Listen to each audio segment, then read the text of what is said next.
Welcome on board the Rich Planet Starship, broadcasting from somewhere high above the Earth. I'm Richard D. Hall. This week's guest is an ex-principal intelligence analyst from South Yorkshire Police. In 2010, having learned about the possible involvement by authorities in both 9/11 and 7/7 terrorist attacks, whilst compiling the annual strategic threat assessment for South Yorkshire Police, he alerted senior management to a major problem on the strategic threat from terrorism, that being the threat of an internal tyranny, which far exceeded the threat from any other source, such as Islamic terrorism or the Irish Dissident Republic. These views eventually led to his dismissal. He is Tony Farrell, and he joins me today to talk about his emerging story. Welcome, Tony. Thank you, Richard. And thank you for coming on board. Now, Tony, to get the ball rolling, if you can just give me some brief information on your qualifications first. What did you study? Because you're a graduate, yeah? Yes, that's right. Going back in 1984, I graduated at Sheffield, Hallam University, Sheffield Polytechnic in those days with a BSc in Applied Statistics. That was in 1984. I then worked within Sheffield City Council quickly into a managerial position, and then in 1993 joined the police. While I was at the police, I did two extra postgraduate qualifications. Firstly, a postgraduate diploma in management studies that was sponsored by the police, and secondly, a postgraduate diploma in criminal intelligence and analysis at Manchester University. Right.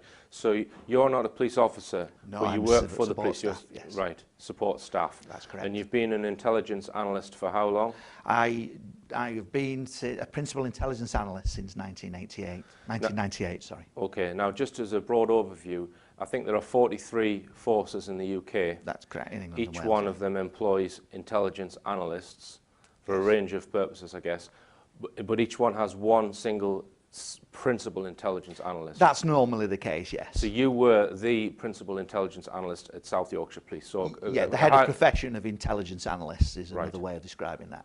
Okay. Now then, you were asked to produce an annual threat assessment.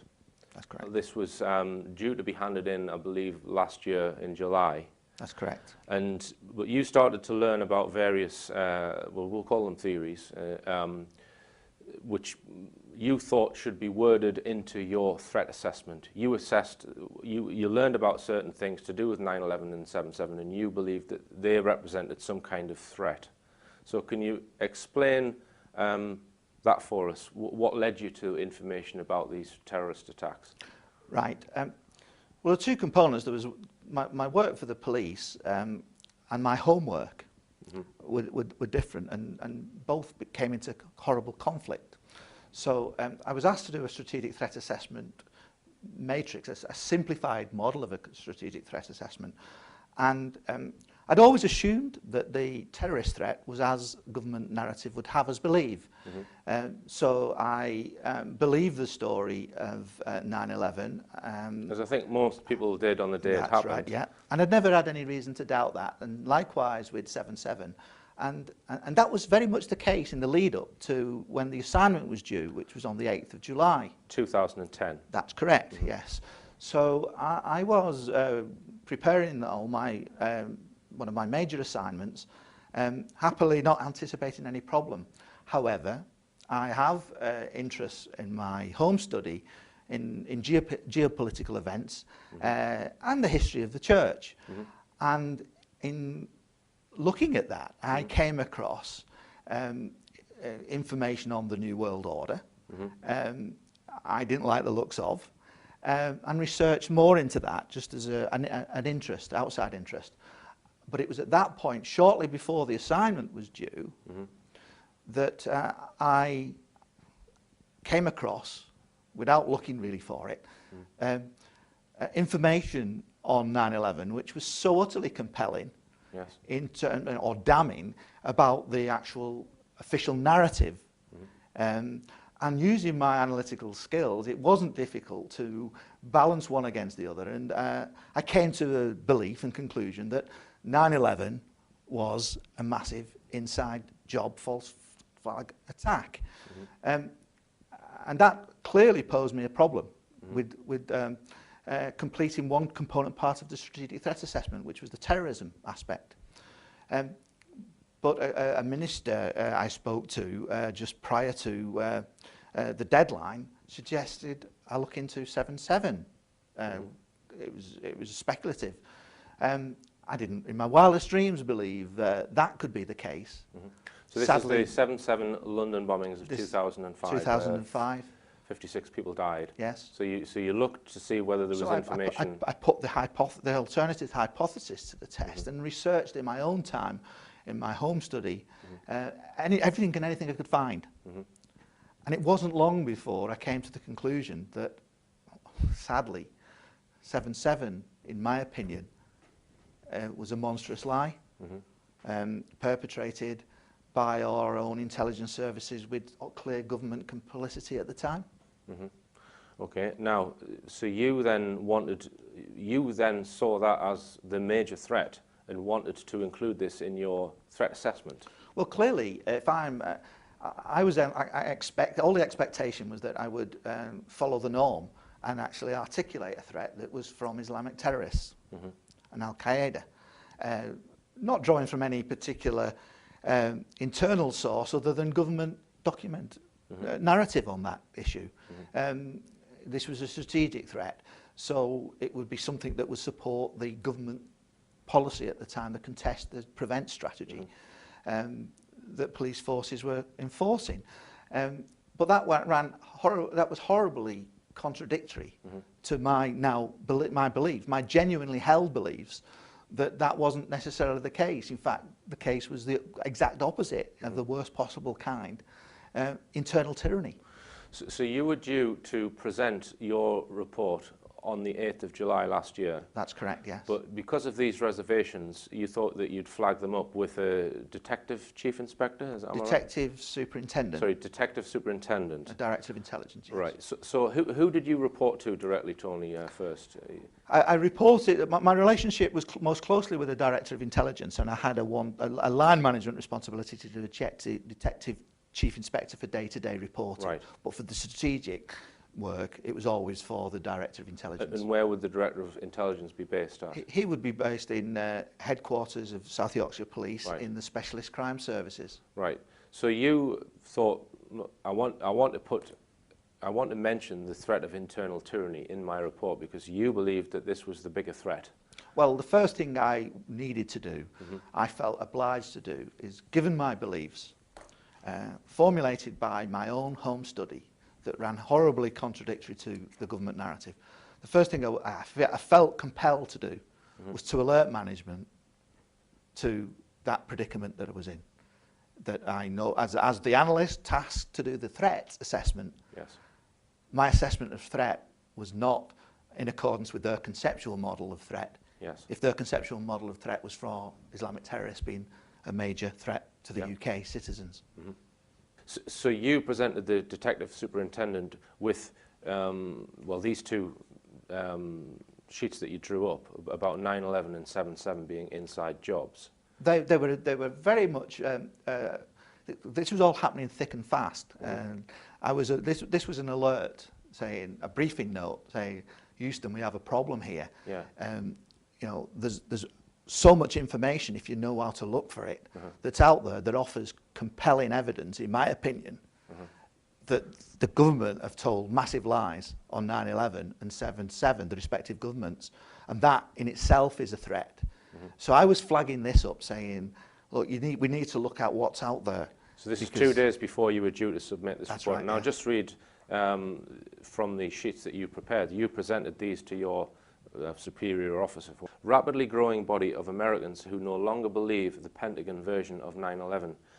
The internet will ensure that the alternative version of events, and the one I believe, the inside job, gets promoted far and wide. There is huge potential for a total breakdown in trust between government and the masses. And then you cite a Charlie Sheen video, Jesse Ventura episode, 9/11 was the key witness murdered.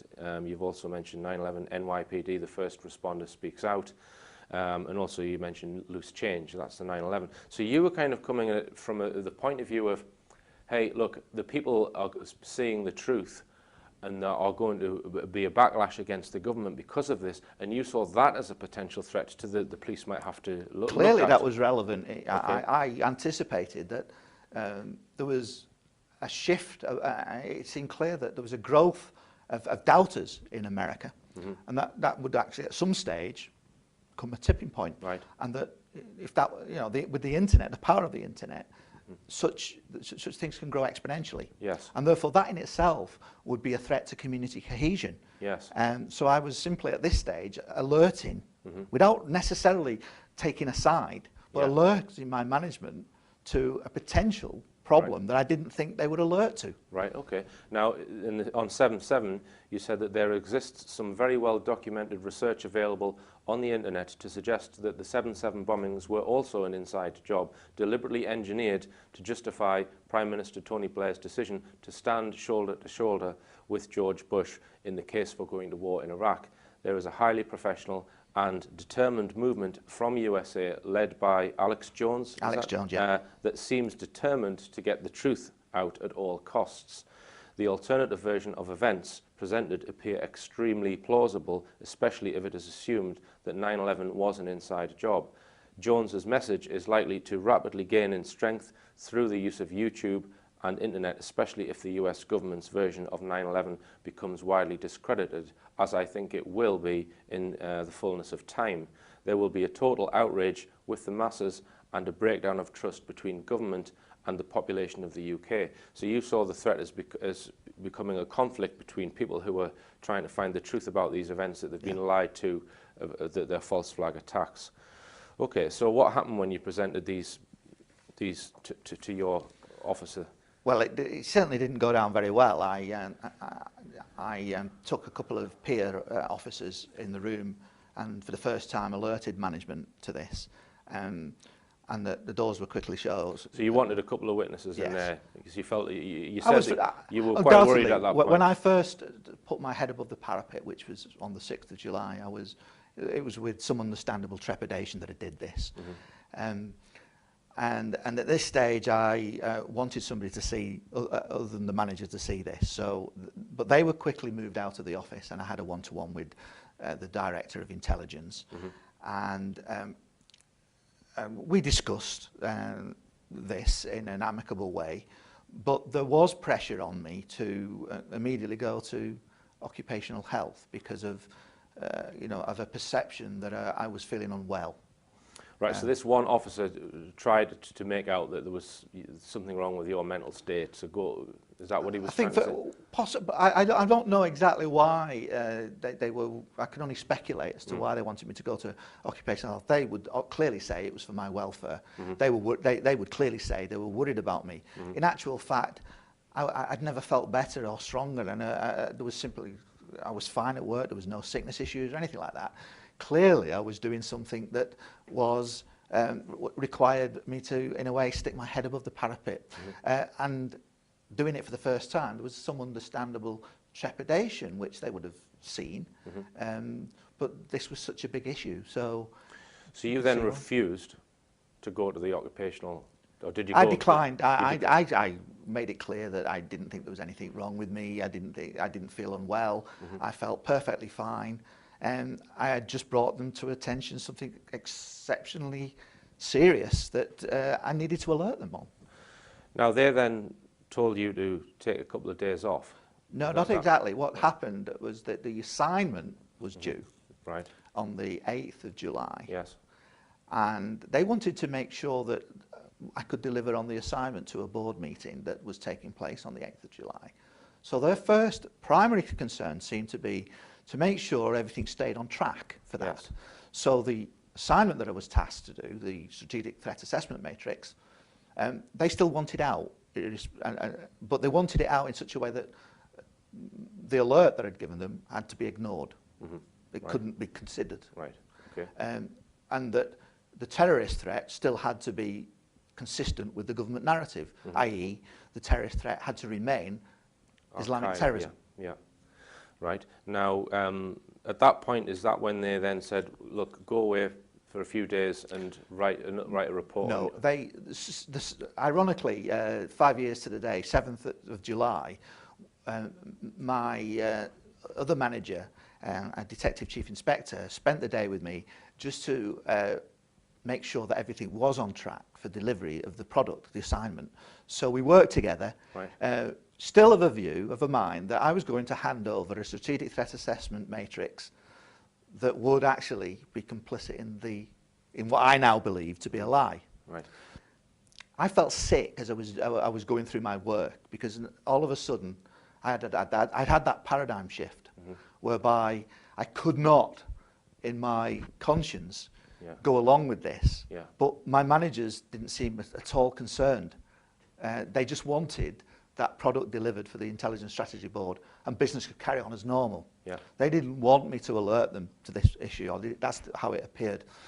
And for the one day and one day only, that was the 7th of July.